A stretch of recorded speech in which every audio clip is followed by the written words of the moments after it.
We follow the second part of the story of the movie Fearless. Spoilers.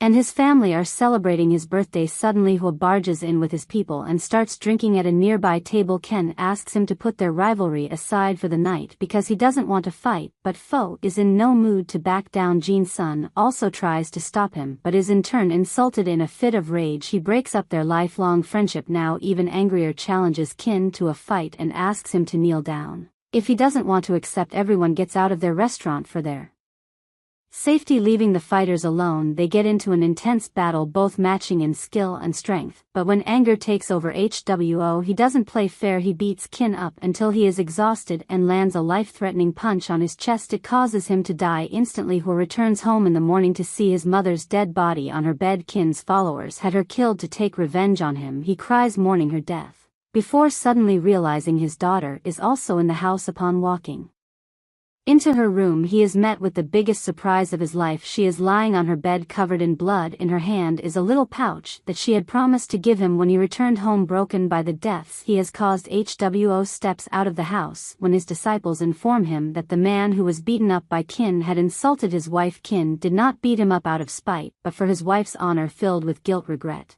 and sorrow, Hua doesn't see a reason for him to keep living. He boards the first ship and lies down in a corner, willing to go wherever it takes him. After living in the streets for 6 months, he tries to commit the unthinkable but is soon saved by a group of people by the river. They bring him to their tribe and take great care of him, but even after gaining consciousness, Hwo goes into depression and doesn't talk to anyone. A blind woman named Moon takes care of him and is worried that he will never get up from the bed. Her experienced grandmother is confident that he will be fine with time. One day Moon feels Fo's hair and offers to cut it. He walks for the first time in a month and goes to a river with her where she helps him cut his hair. Starting that day he becomes a member of their community. He helps them cook, farm and do household work. As a year passes, Moon and Hua start falling for each other. Then one day a kid from their tribe is found stealing a cow from their neighboring community. The grandmother and Moon beg for forgiveness from the rival leader, but according to their traditions, someone who makes a mistake should be beaten until an incense burns out. Wo speaks up for the tribe and offers to take the beating in the kid's place. For adults the punishment is a bit different, which means Wo will have to fight against the leader. Although Hua can finish him in no time, he doesn't want to use his knowledge to hurt anyone anymore. Initially he doesn't even defend himself, but after a little motivation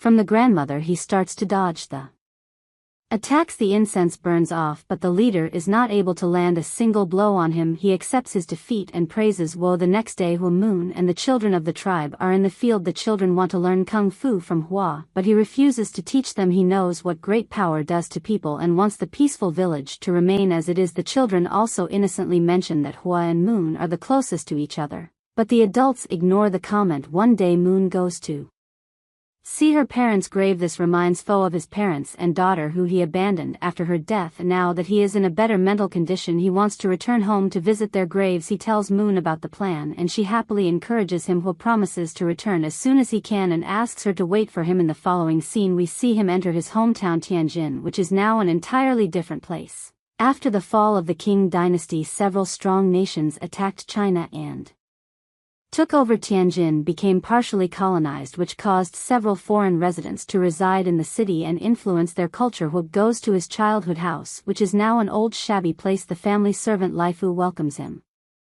Watch the rest of the movie's story on this channeling.